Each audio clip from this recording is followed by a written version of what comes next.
66 అధ్యాయము 10-12 వచనాలు చదువుదామండి. కీర్తనలు 66 10-12 వచనాలు. దేవా నీవు మమ్మను పరిశీలించి ఉన్నావు, వెండిని నిర్మలము చేయు రీతిగా మమ్మను నిర్మలులను చేసి ఉన్నావు.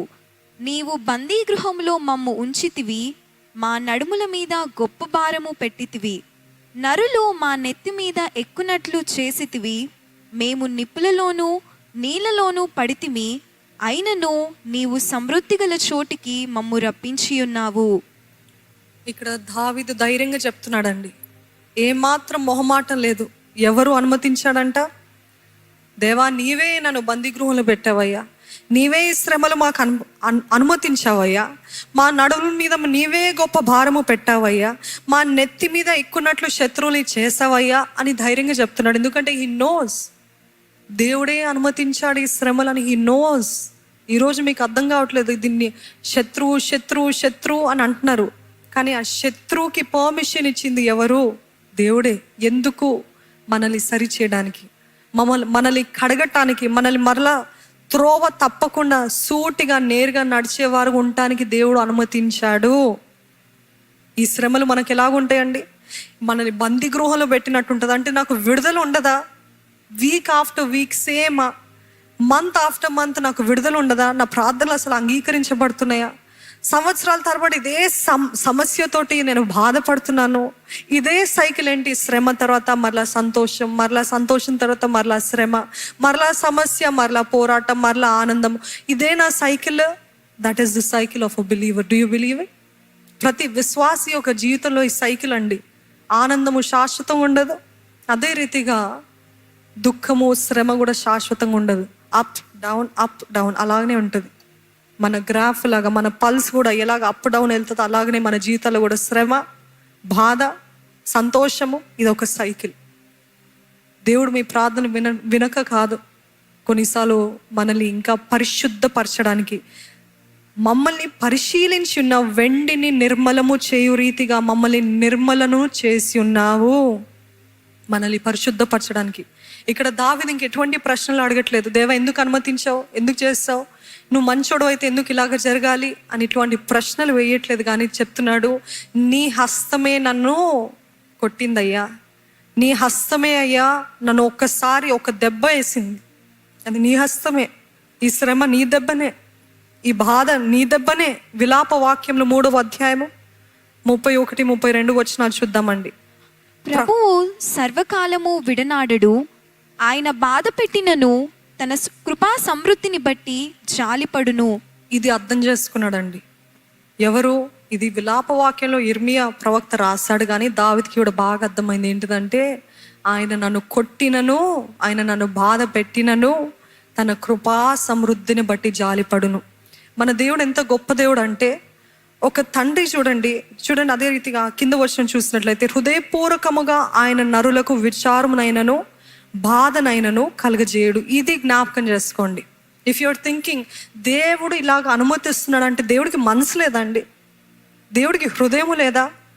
చెప్పాలంటే ఏ మనిషి, ఎంత ప్రేమ కలిగిన మనిషి కంటే ఉన్నతమైన హృదయం కలిగిన దేవుడు మన దేవుడు. హల్లెలూయా. ఆయన హృదయం అతి మెత్తని హృదయము, అతి సున్నితమైన హృదయము. ఆయన హృదయంతో అసలు ఎవరిని పోల్చలేము. ఆయన ఎంత గొప్ప దేవుడు, అంత సున్నితమైన హృదయం కలిగిన వాడు. You have to know God. నిజంగా ఆయన స్వభావం ఏంటో మీరు తెలుసుకున్నట్లయితే ఆయన పైన పడరండి, ఆయన పైన నేరాలు మోపరు, ఆయన పైన అలిగరు. ఎందుకంటే ఆయన హృదయం అంత మెత్తని హృదయం. ఒకానొక దైవజనుల కుమారుడు బాగా తప్పు చేస్తాడు. ఆ దైవజనుల బిడ్డ ఎంతో అవమానాన్ని తెచ్చాడు. చిన్న బిడ్డ అంటే ఏదో పోకిరి పనులు చేస్తూ ఏవేవో చేస్తూ ఎంతో అవమానం తెచ్చాడు. ఆ దైవజనుని ఒక బిడ్డ అలాగ చేస్తున్నప్పుడు ఆయనకి ఆ సమాచారం అందించబడినప్పుడు అడిగాడు, రూమ్కి తీసుకెళ్ళి అడిగాడు ఆ కుమారుణ్ణి. ఆ సేవకులు తీసుకెళ్ళి అడిగాడు, నువ్వు చేసింది ఇది నిజమేనా? నేను విన్నది నిజమేనా? నా బాబు అన్నాడు, అవును నేను చేశాను. ఇలాగ చేయకూడదని నీకు తెలియదా? తెలుసు. ఎందుకు చేస్తావు? చేశాను, తెలియక చేశాను, కావాలని చేస్తానో లేకపోతే ఏదో ఒక వంక పెట్టి చెప్పాడండి. చెప్తే ఆ దైవజనులు అన్నారు, ఇదిగో నిన్ను ఈ రీతిగా, ఆయన దగ్గర బెల్ట్ ఉందంట. ఏంటది? Parents greatest father's greatest weapon ఏంటి? బెల్ట్. నాకు నిన్ను కొట్టడము నీకంటే ఎక్కువ నొప్పి నాకు కలుగుతుంది. ఎందుకంటే నీ కొట్టి కేవలము శారీరకంగా నొప్పి కలుగుతుంది, కానీ నాకైతే ఎంతో బాధతోటి నేను నిన్ను కొట్టాలి, కాబట్టి నీకంటే ఎక్కువ నాకు నొప్పి కలుగుతుందంట. ఆ చిన్న బాలుడు అనుకున్నాడంట ఎంత అబద్ధం ఆడుతున్నాడు, ఆయనకేం తెలుసు ఈ బెల్ట్ దెబ్బ యొక్క నొప్పి, ఆయనకేం తెలీదు, ఆయన ఊరికే కవరపు చేయడానికి ఇట్లా అంటున్నాడు అని అనుకున్నాడంట. కానీ నిజంగా నా బెల్ట్ తోటి ఒకటి వేసిన తర్వాత ఇప్పుడు నేను ఎందుకు కొట్టానో నీకు అర్థమైందా అని అడిగాడంట. అడిగితే అర్థమైంది. ఏంటి? నేను ఆ తప్పు చేస్తాను కాబట్టి నువ్వు నన్ను కొట్టావు, నీకు అర్థమైంది కదా, ఇంకోసారి చేయకని చెప్పి ఆ తండ్రి కన్నీరు విడుస్తూ ఆ బాలుడిని గట్టిగా హత్తుకొని ఐ లవ్ యూ అని చెప్పాడంట. ఈ తండ్రి ప్రేమలో పరమ తండ్రి ప్రేమ కనిపించిందా? ఈరోజు మన దేవుడు కూడా మనము తప్పు చేస్తే ఒక దెబ్బ కొడతాడండి. కొట్టినంత మాత్రం దేవుడు మనల్ని ప్రేమించట్లేదని కాదు, దేవుడికి మనం అంటే హేట్రెడ్ అని కాదు, కానీ దేవుడు మనల్ని ఎంతగా ప్రేమిస్తున్నాడంటే ఆ దెబ్బ కొట్టడం కూడా ఆయనకి ఎంతో నొప్పి. హృదయపూర్వకంగా ఆయన ఎవ్వరికి కూడా, ఇప్పుడు చదవం కదండి, హృదయపూర్వకముగా ఆయన నరులకు విచారమునైనను బాధనైనను కలుగజేయడం. అంటే he is doing it half heartedly. మనల్ని కొట్టడం ఆయనకి సంతోషం ఇస్తుందా? మనల్ని బాధ పెట్టడం ఆయనకి సంతోషం ఇస్తుందా? మనల్ని కొడితే ఆయన హృదయం తృప్తిపరచబడుతుందా? No, by any means no. అందుకని ఈ చక్కటి లామెంటేషన్స్ 3:30 హృదయపూర్వకముగా ఆయన విచారము కలుగజేయడు. ఇఫ్ ఈస్ డూయింగ్ ఇట్, ఆయనకెంతో నొప్పి, ఆయనకెంతో గాయము. మిమ్మల్ని శిక్షించాలంటే ఆయన మొదటగా బాధపడుతున్నాడు, అది అర్థం చేసుకోండి. మిమ్మల్ని క్రమశిక్షణ పరచాలంటే మొదటిగా దేవుడు బాధపడుతున్నాడని జ్ఞాపకం చేసుకోండి. మీరు ఏడుస్తే నేను ఏడ్చే దేవుడిని అని చెప్పే దేవుడు తెలుసు కదా. లాజరస్ మరణిస్తే ఆయన చేయగలుగుతాడా లేడా అని ఆయనకు తెలుసా లేదా? ఆయనకు తెలుసు. కానీ చుట్టుపక్కల ఉన్న వారి బాధ, వేదన, కన్నీరు చూసి ఆయన హృదయం కదిలించబడి ఆయన కన్నీరు విడిచారు. అదే స్థానంలో మీరు నేను ఉంటే మనము పక్క నవ్వే ఉండేవారు. పిచ్చోళ్ళు ఎట్లా ఏడుస్తున్నారు చూడు, వీరికి ఇంకా తెలీదు నేను చేయబోయే కార్యం, పిచ్చోళ్ళు, అమాయకులు, ఏం తెలీదు అని ఎంత కఠినంగా ఉండేవాళ్ళమో. కానీ ఆయనది ఎంత మెత్తటి హృదయం అంటే ఆయన చేయబోయే కార్యం ఆయనకి తెలిసి కూడా వారితో పాటు ఆయన ఏడుస్తున్నాడు. అది దేవుని హృదయం, అది మన పరమ తండ్రి యొక్క ప్రేమ. ఆయన ప్రేమను గురించి ఆలోచిస్తున్నప్పుడు ఐ గెట్ సో ఓవర్వెల్మ్డ్. అటువంటి ప్రేమ తండ్రి ప్రేమ. ఈరోజు నాకు దెబ్బ తగులుతుంది, నాకు శ్రమలు కలుగుతున్నాయి, దేవా ఎక్కడున్నావు నువ్వు ఇక్కడ అని మాటలు ఆపేసి నమ్మండి, ఆయన హృదయపూర్వకంగా మిమ్మల్ని బాధ పెట్టట్లేదు, హృదయపూర్వకంగా చేయట్లేదు. మనల్ని సరి చేయడానికి, మనల్ని కడగటానికి, మనల్ని పరిశుద్ధపరచడానికి, మనలో ఉన్న మొండితనము, మూఢత్వము, ద స్టబర్నెస్ ఆఫ్ హార్ట్ నుండి విడిపించడానికి దేవుడు మనల్ని ఒక దెబ్బ వేస్తున్నాడు. ఒక డాక్టర్ తన కుమారునికి క్యాన్సర్ వచ్చిందంట. ఆయన డాక్టర్, ఆయన సర్జన్. ఆ డాక్టరే ఆ బిడ్డకి ఇప్పుడు ఆపరేషన్ చేయాలి. ఏ తండ్రి అయినా ఈ క్యాన్సర్ అన్నప్పుడు వాళ్ళు ఇంకా మెలకుగా ఉన్నప్పుడే, కాన్షియస్నెస్లో ఉన్నప్పుడే వాటిని తీసేయాలి. కాబట్టి ఆ డాక్టర్ పరిస్థితి అనుకొని చూడండి. మీకు కానీ మీ సొంత బిడ్డలకి ఏమైనా అయిందనుకోండి, కనీసము మీ బిడ్డలకి ఒక చుక్క రక్తము బయట కారుతుందంటే నీ గుండెంతా కూడా కలవరం అయిపోతుంది, ఆందోళన చెందుతూ ఉంటాం, అయ్యయ్యో ఏమైపోయిందో అని. బిడ్డ కనీసం రక్తం కూడా చూడలేని తల్లిదండ్రులు ఉన్నాం కదా. ఆ డాక్టర్ యొక్క కుమారుడికి క్యాన్సర్ వస్తే అది కట్ చేసి తీసేయాలంటే ఎంతో మంది పేషెంట్స్కి ఆయన ఆపరేషన్ చేస్తాడు. కానీ తన కుమారుని దగ్గరికి వచ్చేసరికి ఆయన కన్నీరు కారుస్తూ, అయ్యో నా కుమారుడిని నేను గాయపరుస్తున్నాను, అయ్యో ఎంతో నొప్పిది, అయ్యో ఎంత రక్తం పోతుంది. అదే డాక్టర్ ఎంతో మందికి చేశాడు. కానీ but when it came to his child, he was doing it with so much of sorrow and tears in his eyes. ఆ డాక్టర్ ఒక కన్నీరు కూడా ఆ బిడ్డ దేహం పైన అలాగా పడుతుందంట. ఎందుకంటే ఇది నా బిడ్డ, నా సొంత రక్తము, నా మాంసము, నా శరీరము, నా బిడ్డని నేను కట్ చేయాలా? నా బిడ్డకి ఎంత నొప్పి వస్తుంది. ఈరోజు దేవుడు తన విశ్వాసులు, మనము ఆయన బిడ్డలము అంత అక్కర కలిగి ఉన్నాడు, అంత బాధ కలిగి ఉన్నాడు. ఏంటి ఆ క్యాన్సర్ మన జీవితంలో అంటే పాపం అనే క్యాన్సర్. ఈ పాపం అనే క్యాన్సర్ని కట్ చేయాలంటే ఆయనకి కూడా ఎంతో గాయము. ఆ గాయము మీరు మొరపెడుతున్నారు, బోర్ని ఏడుస్తున్నారు, నాకు నొప్పయ్యా, నాకు బాధ అయ్యా, నాకు శ్రమ, నాకు ఇది ఎంతో గాయము చేస్తుంది, నాకు వద్దు అని అంటుంటే నేను చేయాల్సిందే, నేను ఇది కట్ చేయాల్సిందే, నేను ఇది తీసేయాల్సిందే, అది నీ మేలుకే అని దేవుడు చెప్తున్నప్పుడు ఆయన హృదయాన్ని అర్థం చేసుకోగలుగుతారా? ఈ క్యాన్సర్ అనేది మన జీవితంలో పాపము, మనని శిక్షణ చేసేటప్పుడు ఎంతో గాయము, ఎంతో నొప్పి, ఎంతో ఏడుపు, ఎంతో వేదన. కానీ దేవుడు అంటున్నాడు, ఇది మీ మేలుకే, ఇది మీ మేలుకే, నేను ఇది తీసేస్తున్నాను అంటే అది మీ మేలుకే. మీరు నరకాగ్నిలో వెళ్ళకూడదు అనేదే నేను తీసేస్తున్నాను, మీరు నశించిపోకూడదు అనేది నేను తీసేస్తున్నాను, మీరు అపవాది చేతులు చిక్కకూడదు అనేదే నేను తీసేస్తున్నాను. ఈరోజు దేవుని హృదయాన్ని అర్థం చేసుకుని ఆయన మనస్ఫూర్తిగా హృదయపూర్వకంగా మనకి గాయాలు చేసే దేవుడు కాదు, హృదయపూర్వకంగా ఆయన మనకి బాధలు కలగజేసే దేవుడు కాదు. ఇది this is God's heart.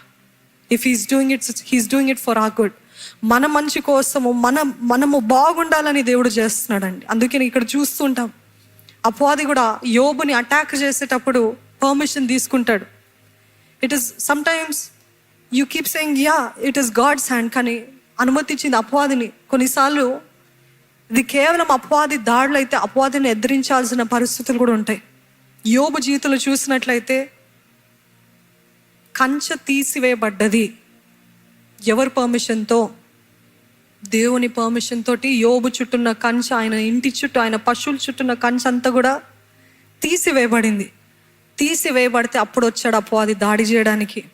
The devil will afflict when there is no protection. మన చుట్టూ, మన జీవితంలో, మన కుటుంబంలో, మన ఇంటి చుట్టూ కంచె లేనప్పుడు అపవాది దాడి చేస్తాడు, నష్టపరుస్తాడు, గాయాలు చేస్తాడు, రోగాలు కలుగజేస్తాడు. ఇవన్నీ జరుగుతాయి. Devil afflicts Job. అదే రీతిగా పౌలు భక్తుడిని కూడా ఎంతగానో బాధ పెట్టింది తెలుసా? ముమ్మార్లు అడిగాడంట పౌలు, ఈ ముళ్ళు నా యుద్ధ నుండి తీసివేయ్యా. అప్పుడు దేవుడు అన్న మాట ఏంటి? నీ కృప నాకు నా కృప నీకు చాలును. ఈ గాయము, ఈ నొప్పి, ఈ ముళ్ళు ఎవరిదైనా నుండి వచ్చిందంట? సాతాను పౌలు భక్తుడు అతిశయించకుండునట్లు ఆయనకి ఎన్నో మర్మాలు తెలియజేయబడ్డాయి. పరలోకంలో 3వ ఆకాశంలోకి వెళ్ళాడు. ఇవన్నీ ఎన్నో గొప్ప గొప్ప రెవల్యూషన్స్ పౌలు భక్తుడు పొందుకున్నప్పుడు ఎవరికైనా డంబం వస్తుంది, ఎవరికైనా ఒకలాంటి అతిశయం వస్తుంది. నాకు గాక తెలుసు అని దేవుడు మరలా ఆ ముళ్ళును అనుమతించాడు. ఏంటి ఆ ముళ్ళు? అపవాది ముళ్ళు. ఆ ముళ్ళును అనుమతించి, ఇదిగో నేను అతిశయించకుండాన్నట్లు ఈ అపవాది ముళ్ళు నన్ను ఎంతగానో బాధపెడుతుంది. యోబు విషయంలో, పౌలు విషయంలో, ఎన్నోసార్లు ఈ బైబిల్ వీరుల విషయంలో చూస్తాం. అపవాది ఒక ముళ్ళుని, ఒక గాయాన్ని, ఒక శ్రమని మన జీవితంలో పెడుతుంటాడు. But remember, he cannot attack any child of God without God's permission. Do you believe that? అందుకని మనం ప్రార్థన చేసినప్పుడు ప్రభు నేర్పిన ప్రార్థనలో ఏముంటుందండి చెప్పండి? శోధన తేక కీడులో ఉండకుండానట్లు, శోధన నుండి తప్పించయ్యా, కీడు నుండి తప్పించు అనే ప్రతి ఒక్కరు చేయవలసిన ప్రార్థన. ఇది ఒక ప్రార్థన. You should tell God, lord please lord protect my family, lord protect my life, protect my children, give your protection over everything I own. నేను కలిగిన సమస్తము, కేవలం కుటుంబము, కేవలము ఇల్లు కాదండి, యోబుకి కలిగిన సమస్తము పైన అపవాది దాడి చేశాడంట.